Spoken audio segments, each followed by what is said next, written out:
Praise the Lord. November 2023, 2024 po ngayon. Ayan, biyaya ng Panginoon, Sabado. So, pinagtagumpay po tayo ng Panginoon. Tayo po ay manalangin. Glory to God. Panginoon, salamat pong muli sa araw na ito, O Diyos, na kami binigyan mo ng pagtatagumpay na makapagbulay na yung mga salita, makapagbahagi sa aming mga kaibigan. Pinupuri ka namin, Panginoon. Niluluwalhati ka namin, O Diyos. Salamat po sa patuloy na pakikisama, O Diyos, lalo tigit sa iyong abang lingkod, sa araw-araw namin pagdadala na yung mga salita. Salamat po sa patuloy na kalakasan sa bawat isa sa amin. Salamat, O Diyos, sa walang hanggang biyaya, Panginoon, na nanggagaling sa iyo, dakilang Diyos, sa aming mga buhay, Panginoon, na dilit iba sa iyo lamang nagmumula.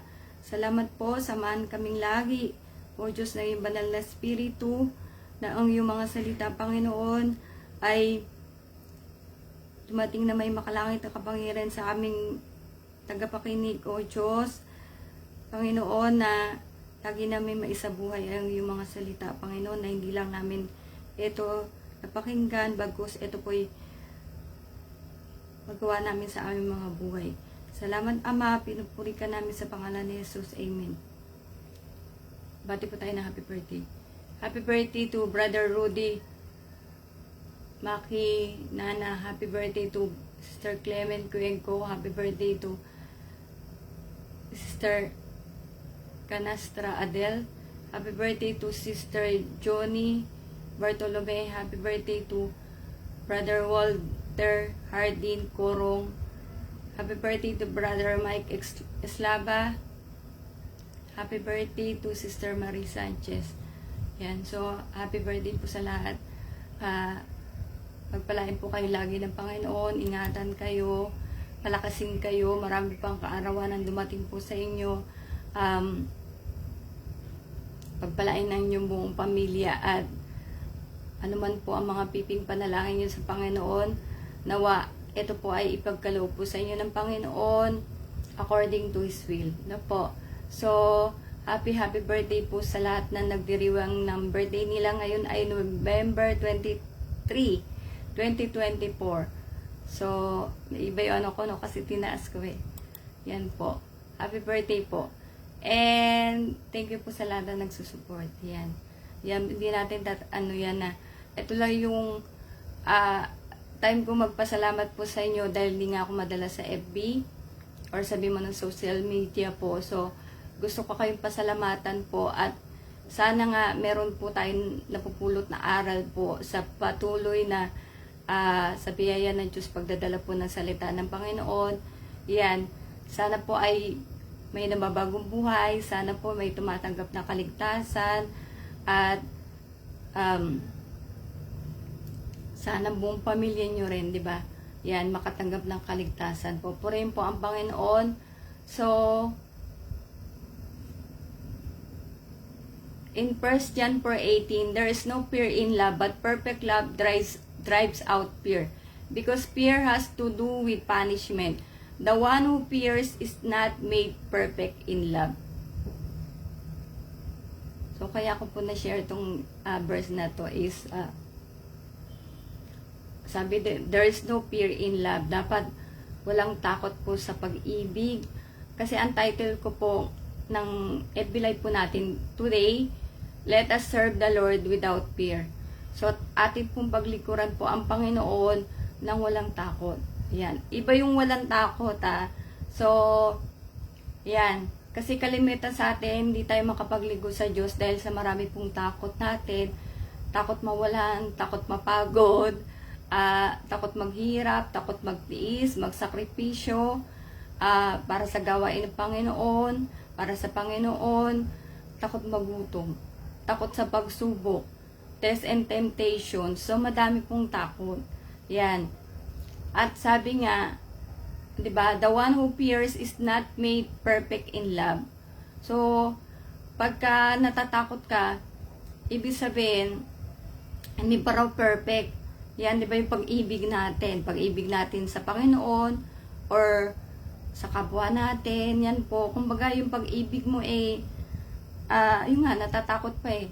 Di ba po?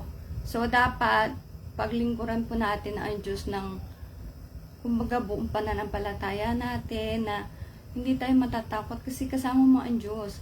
Di ba? At sabi nga natin na, ang, ito ay utos ng Diyos ay ang maglugod po tayo sa Kanya. Di ba po? Purihin po ang Panginoon. So, sabi dito sa Luke 1:74, dire-diretso ko po, medyo mahaba, maraming verses.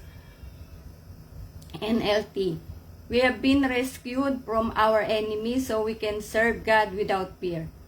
Philippians 3:8, New Living Translation. Yes, everything else is worthless when compared with the infinite value of knowing Christ, Jesus my Lord. For His sake, I have discarded everything else, counting it all as garbage, so that I could gain Christ. Diba? Sabi ni Apostol Pablo po. Mark 8:35 NIV. For whoever wants to save their life will lose it, but whoever loses their life for me and for the gospel will save it. So, biyaya ng Diyos nga, ang mahal na late apostle Arsenio Tan Periol, kumbaga binigay niya yung buhay niya, 'di ba? Para sa yan po sa Great Commission, para ipangaral ang ebanghelyo, ang mahal na Bishop Dodoy, late Bishop Dodoy Periol, marami pang mga manggagawa sa church na nagbigay ng buhay, hindi natakot na mawala ng buhay kasi nga merong resurrection eh. Di ba po? Kaya, dapat hindi tayo natatakot. Sabi nga, magligtas daw ng buhay, mawawalan. At yung mawalan ng buhay ay, di ba, para sa ebanghelyo, ay, syempre may eternal life po.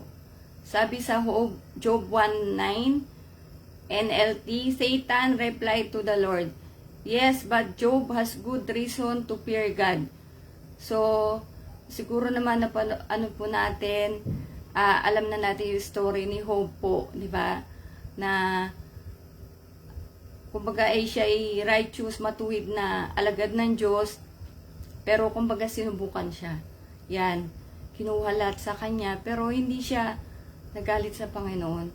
Sabi nga niya ang Diyos ang nagbigay, ang Diyos ang mag-aalis, di ba po? So,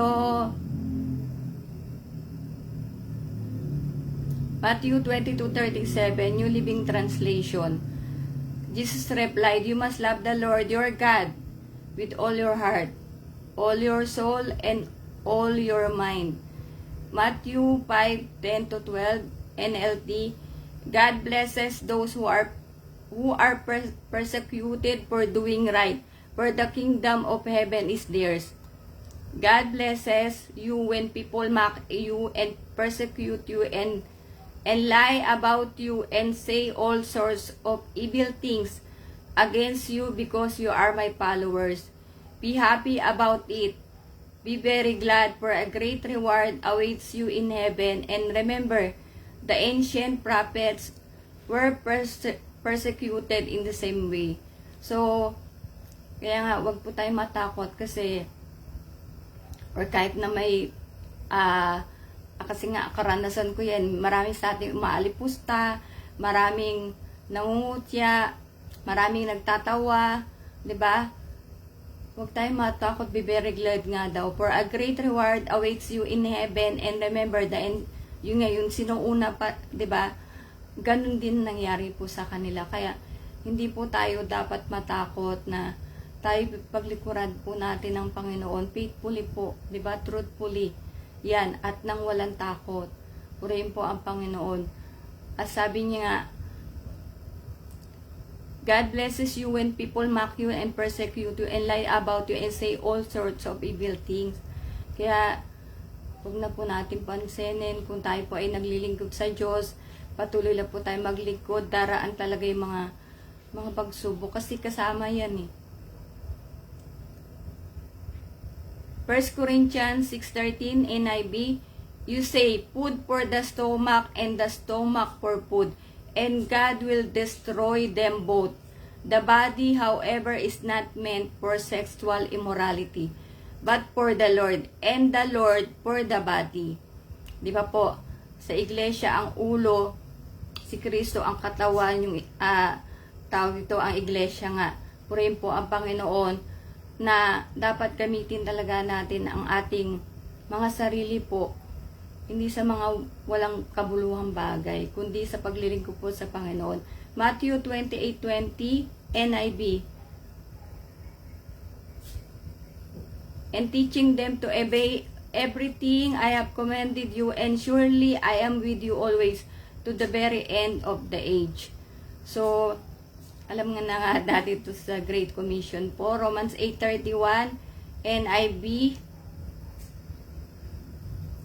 What then shall we say in response to these things? If God is for us, who can be against us? So, pag ikaw ay naglilingkod, hindi ka dapat matakot dahil kasama mo si Kristo. Diba? Yung dapat po natin tandaan na ginagawa natin yan hindi sa tao, kundi sa Panginoon po. Kaya, pag ikaw talaga naglilingkod, kasama mo ang Diyos, kaya hindi ka matatakot dapat na magutom, may mga pagsubok, takot tayong mawalan. Diba? Kasi may mga, yung nga, pagkakaloob, pagbibigay, yan. So, dapat po. Romans 14:17,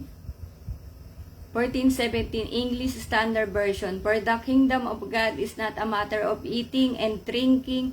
Last verse ko na pala to. But of righteousness and peace and joy in the Holy Spirit. Glory to God. So, di ba sabi yan, for the kingdom of God is not a matter of eating and drinking, but of righteousness and peace and joy in the Holy Spirit. Kagaya ng alam ng mga tao na kumbaga nabubuhay ka dito sa mundo para kumain, para uminom, para magsaya, para mag-travel, para busugin mo yung mata mo, yung sarili mo, kumbaga magpakaligaya po. Pero sabi niya, yun nga, but of righteousness and peace and joy in the Holy Spirit, na dapat talaga yung pagiging matuwid. 'Di ba? At kaligayahan sa spirito po. Yan. Kaya, pag ikaw naglilingkod, hindi ka dapat nalulungkot talagang darating yung mga pagsubok sa'yo. Pero ang maganda po, pag ating napagtagumpayan ng mga pagsubok, una, syempre, ano mo na, kasama mo si Kristo. Pangalawa, na yung sabi nila masayang maglikod, 'di ba? Masayang maglikod po sa Panginoon, na sana po ay maramdaman natin. Kasi hindi mo talaga ang buhay parang hindi walang kabuluhan pag hindi natin napagamit sa Diyos. 'Di ba? Ang nangyayari po ay yung nga, bata ka, medyo magkakaedad ka, magti-teenager ka, kasi una laro-laro ka, ganyan, magtrabaho ka, hanggang sa nagkapamilya ka, nagkaanak ka, yan. So, tumanda ka na, nagkaapo ka, namatay ka, ganun lang. Marami pong ganun na, kumbaga yung buhay natin na wala ng saysay. Yan, pero pag ikaw, ang buhay mo, nakapaglingkod ka sa Diyos, masasabi mo talaga na may kapararakan yung buhay mo. May nangyari sa buhay mo. Diba? Kasi, naging part ng buhay mo ang paglilingkod, ang Panginoon po. Yan. Kesa yung, kumbaga yung sanlibutan pa, na, tsaka sabi nga, naglilingkod ka, may problema ka. Hindi ka naglilingkod, may problema ka rin. Diba? So, mas maganda na maglingkod ka na. At least, nararamdaman mo yung may mga hirap ba. Alam ko sa unang Pedro yun 1 Peter 5:7 yata, yan. Na wag tayong sa mga dumarating na pagsubok. 'Di ba? Dahil iyan po ay, pag nalampasan mo nga yung mga pagsubok na yan, ikaw po ay pinagwagay po ng Panginoon. Yan, kagaya lang, nung isang araw, may nanghingi sa akin ng panalangin. Yan, takot tayo kasi pag may dumarating na pagsubok sa atin, para tayong nawiwindang na ba? Aligaga, balisa. Ang sabi ko sa kanya, sabi ko, sis, kailangan natin daanan yan. Yan, kasi sinusubukan ng Panginoon eh, di ba? Hindi pwedeng konting pagsubok lang tapos tayo ay ano na, nagagaralgal ba or parang takot na takot po. Kasi may isang nag-ano rin sa akin, pero wag po sana magalit yung iba. Yan po. Kasi ang kailangan niyang pamasahe, 50 pesos. Siya po ay, sabihin na nating more than 30 years na sa faith. Yan. Hindi ko nilalait po ang mga matatagal na sa church na ganyan. Pero kasi yung 50 pesos, hindi mo na dapat pinoproblema yan eh. Di ba? God will provide. Kasi pupunta ka sa gawain ng Diyos. Pupunta siya sa gawain ng Diyos. At tawag siya ng tawag, ginigising niya ako through the messenger. Yan. At that time naman na tinatawagan niya ako, masama yung katawan ko. Mas madalas ang masama katawan ko kaysa maigi yung katawan ko po. So, nung nabasa ko yung message, nag-ano lang siya ng 50 pesos. At nagkataon naman, 11 pesos ang laman ng GCash ko. Yan po. Pero 'di ba kung sa tagal mo sa faith, yung 50 pesos ba, magiging aligag ka pa, 'di ba? Hindi mo na dapat iisipin 'yun. Dahil pupunta ka sa gawain ng Diyos, sabi mo sa Diyos, Lord, anong gagawin ko? Wala akong pamasahe. 'Di ba? Pwede bang paglaanan mo ko? Gagawin ng Panginoon. Kasi ako nga, sa tutulong kahapon, sabi ko, Panginoon, hindi ko alam yung, meron akong inano eh. Yan. Hindi ko alam ano ko, ilalive ko ngayon, anong mensahe, ganyan. Tulungan mo naman ako. Kasi minsan hindi ako makadesign. Pero alam mo yun, na yung kahapong shinare ko, ayan, bigla-bigla kasi sabi ko, Lord, thank you, nirescue mo ko. Kasi hindi naman po talaga madaling mag-share ng gospel, ng salita ng Diyos. Lalo pa sa akin na araw-araw, 'di ba? Ayan, nung una nga, Monday to Sunday. Pero biyaya ng Diyos, napatunayo ko sa Panginoon ang pagiging tapat ko. Kaya nagkaroon ng 2 days off. Yan po. Pero 'di ba, yung mga kahilingan mo kasi nakikita ng Diyos na nagtatapat ka sa Kanya, ang Diyos naman sumasayo. Kaya pag nakita ng Diyos na tayo po ay naglilingkod ng hindi ka na, syempre sa bago, magkakaroon ka talaga ng takot. Pero yan po ay kailangan nating lagi ipagkatiwala po sa Panginoon. Kasi pag di mo ipinagkatiwala sa Diyos, kanino mo ipapagkatiwala, di ba? So dapat, yung nga mag-first step muna tayo. Hindi ka kasi makaka-second step pag wala ka first step eh, di ba? At makikita po talaga natin yung gawa ng Diyos. Yan, hindi ka na, hindi ko sinasabi wala akong takot na, kumbaga wala na akong takot ngayon, pero yung panatag ka nga. Di ba? Pupunta ako sa church minsan, hindi ko alam kung makakalakad ako o hindi. Pero sabi ko, Lord, bahala ka na, mairaos ko yung Lord's Day. Di ba? So yun yung ano mo, yung minsan, nag-iisip pa ako rin din talaga kasi minsan, wala akong pang-offering. Ayaw kong pumunta ng church na wala akong pang-offering. Pero biyaya ng Diyos, ang Diyos nga kasi naglalaan po. So sa ating po mga kaibigan na sana po, ngayong palapit ng palapit ang pagdating po ng Panginoon, na wag na natin po katakutang tagapi po ang Panginoon. Yung ba naman, kakatukutan mo pa, diba? At wag po nating katakutan na maglingkod po sa Diyos. Dahil diyan po malulugod po ang Panginoon. Pag ikaw ay naglilingkod, sasama ka niya, sigurado po yun. At lahat po ng mga dalahin po natin, problema natin, ang Diyos na bahala dyan. Diba? Basta ipagkatiwala lang natin, lagi tayong manalangin. Ayun, sinabi ko rin eh. Sabi ko, sis, manalangin ka lang na manalangin. Iyak mo yan. Kasi higit pa nga dun sa dinaanan niya yung mga dinaanan ko eh. Ako solo lang. Yan, siya merong pamilya na mga naglilingkod. Ako at saka si Jaron po. Purihin po ang Panginoon. Pero kasi nga, dahil nga sa pagsunod natin, di ba? At saka magkaroon tayo ng sariling pag-iisip. Di ba? Na hindi mo ibabase yung iyong desisyon sa asawa mo, sa kapatid mo, kung kanin-kanino. Magkaroon tayo pagdating po kay Kristo sa paglilingkod, magkaroon tayo ng tamang kaisipan.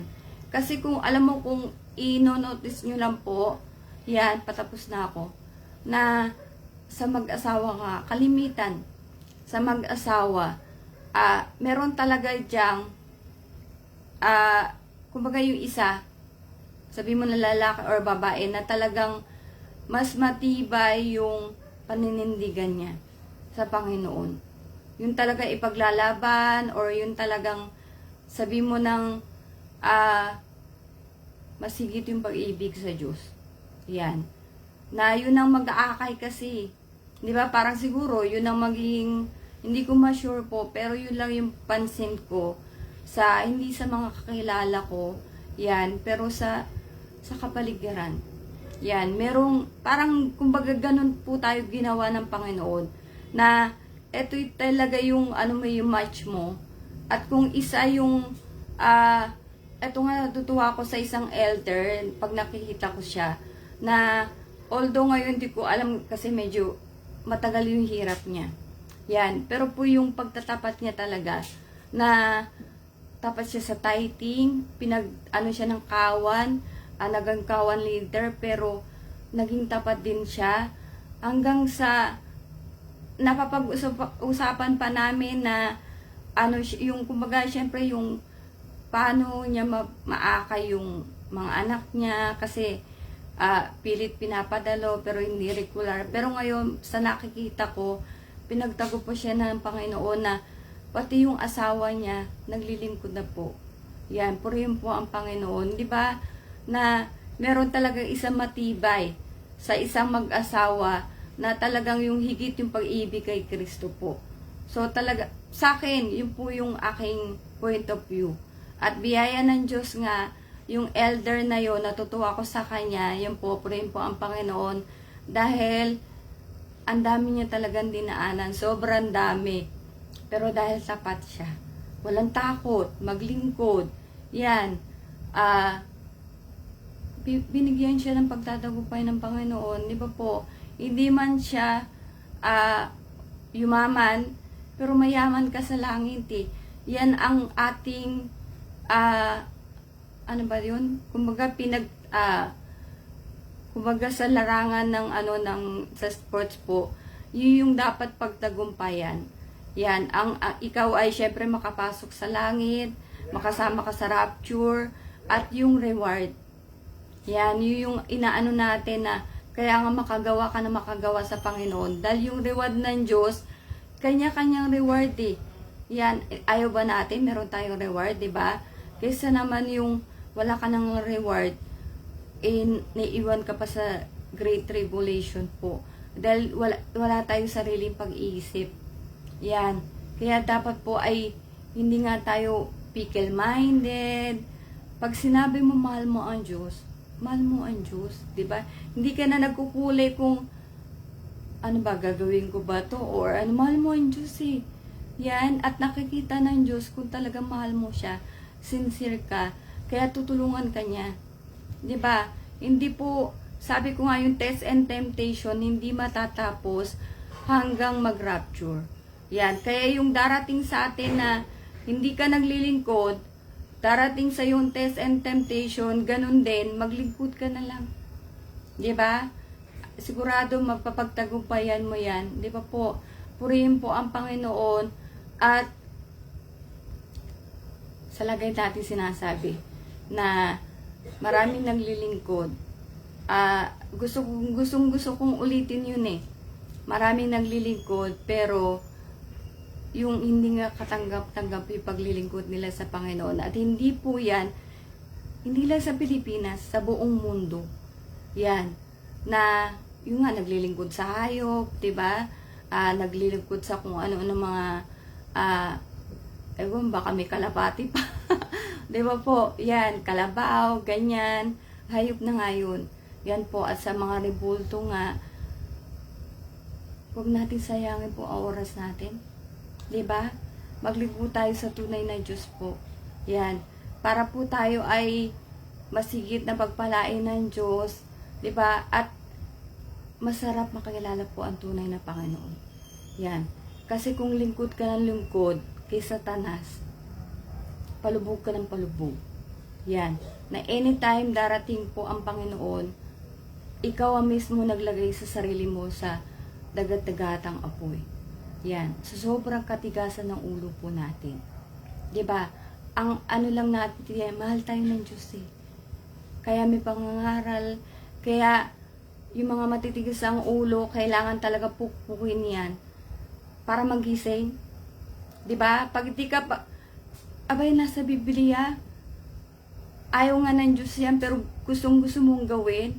'Di ba? Ay di sige, siguro talagang, 'di ba sabi nga sa Biblia, alam ng Diyos kung sino yung para sa Kanya talaga. Baka hindi talaga, itong mga tao na to, baka hindi talaga para sa Diyos. So, hindi ko na rin, kumbaga, bibigyan ng, ano yan, di ba, ng, kumbaga, magsayang ka ng oras. Pero at least, nasabi mo, ang katotohanan. Tsaka ang katotohanan po, magpapalaya po sa atin eh. Di ba? Kaya, yun ang dapat ano natin. Huwag tayong mabuhay sa kasinungalingan, mabuhay sa yung nga sa turo ng tao. Yan. Yung mga sinauna nga inaaway na si Kristo, 'di ba? Kung ano ng mga binubuta sa kanya, ganun din ngayon. Yung mga ayaw sumunod sa Diyos, sa utos ng Diyos, ganun din mga suwail, yan yung mga maiiwan talaga sa Great Tribulation. Kasi mga ang tawag dito mga pasaway. Na po. So yan po, sana po ay paglingkuran po natin ang Panginoon ng walang takot. Huwag ka na matakot dahil sasama ka ng Panginoon. Yan, ibigay mo lang ang sarili mo, ang buong puso mo sa Panginoon, 'di ba? Ang buong pag-iisip mo. Ang Diyos hindi tayo iiwanan. Yan po, lahat ng sinasabi ko na makamalakas ang loob ko magsalita, karanasan ko nga. 'Di ba? Siguro hindi ko sasabihin kung ayun na nga yung na-accuse tayo. Isa lang ko sa Diyos. Sabi ko, Lord, eto ba yung totoong church? May nagpadala ng sasakyan. 'Di ba? Yung Panginoon, ako naman sakay lang. Ganun kasimple, 'di ba? Isa lang tinanong mo sa Panginoon, pero ang Diyos sumasagot. Kaya tayo po, huwag po tayo matakot maglingkod dahil mas matakot tayo sa dagat-dagatang apoy. At saka napakagandang bagay na binibigyan pa tayo ng konting oras po ng Panginoon para tumanggap ng kaligtasan, makilala siya, makapaglingkod. Dahil, ano mo yung buhay mo? 'Di ba? Kung wala kang ginawa sa buhay mo, kundi manira ng kapwa, maglasing, mamabae, 'di ba? O kung ano na lang pinaggagawa mo, yung kapitbahay mo, 'di ba? Lahat na, ichinisme mo ng buong baryo. Yan, nagnakaw, pumatay ng tao. 'Di ba? Anong kabuluhan ng buhay natin? Wala. Pinanganak ka lang, lumaki ka, nag-asawa ka, nagpasasa ka, yan kung saan-saan, tapos namatay ka na, ganun ang buhay natin. 'Di ba? Walang kwenta. Pero pag napagamit po natin sa Panginoon, may masasabi ka na, 'di ba? Lord, at least kahit konti, napagamit ko yung lakas mo. Parang yung sabi natin, Sister Alma, bago pa siya namatay, naakay niya buong pamilya niya. 'Di ba? Hindi niya alam na may cancer siya bago niya tinanggap. Sa kanya na nalaman na may cancer pala siya. So, tinanggap niya ng buong buo, hindi dahil mamamatay na siya. Yan. Kaya tayo po, may natitira pa lakas sa atin, ipaglingkod natin yan. 'Di ba? Yan yung purpose natin sa buhay eh. Hindi yung kumain ka na lang ng kumain, matulog ka na lang ng matulog, mamasyal ka na mamasyal. Dahil yun ang utak natin, utak ng sanlibutan. Yung sinabi natin kahapon, ang sanlibutan, yan yung isip ni Satanas, ang isip ng sanlibutan. 'Di ba? Kaya wag tayong kumayo sa sanlibutan. Ibahin natin ang utak natin. Babayaan natin ang Diyos, baguhin tayo. Na po, purihin po ang Panginoon, tayo po'y manalangin. Dakilang Diyos, minsan pa, salamat po muli sa iyong mga salita ng katotohanan na hayag, O Diyos, sa hapong ito. Panginoon, patuloy ka magpagaling, O Diyos, patuloy ka magpalakas, magpaala, at patuloy mo kami, O Diyos, alalahanin sa araw-araw, Panginoon. Hallelujah. Marami pang darating, O Diyos, ng mga pagsubok sa aming buhay. Ngunit talangin namin, O Diyos, ang iyong pagpapalakas, ang iyong pagsama sa bawat isa sa amin, dakilang Diyos. At nawa, Panginoon, sa amin na pagbulayan sa hapong ito, O Diyos, sa aming mga kaibigan. Panginoon, ikaw na po ang bahala, ang langing panalangin na yung sinasambit na yung abang lingkod, O Diyos, I will do my best and you will do the rest. Ang kaya ko lang po ay magsalita, O Diyos, ibahagi ay yung katotohanan, Panginoon, ang iyong kautusan sa aming mga kaibigan, O Diyos. Ngunit wala akong kakayahan, kapangyarihan upang humipo ng kanilang mga puso, upang tanggapin ka bilang kanilang tagapagligtas, O Diyos, at na sila'y makapaglingkod sa iyo. Salamat po. Muli magkita-kita kami sa araw ng linggo, O Diyos, upang ikaw ay sambahin sa espiritu at katotohanan, at nawa bigyan mo ng pagtatagumpay ang iyong abang lingkod sa araw ng Lunes, na makapag-share na naman po ako ng iyong mga salita sa aming mga kaibigan.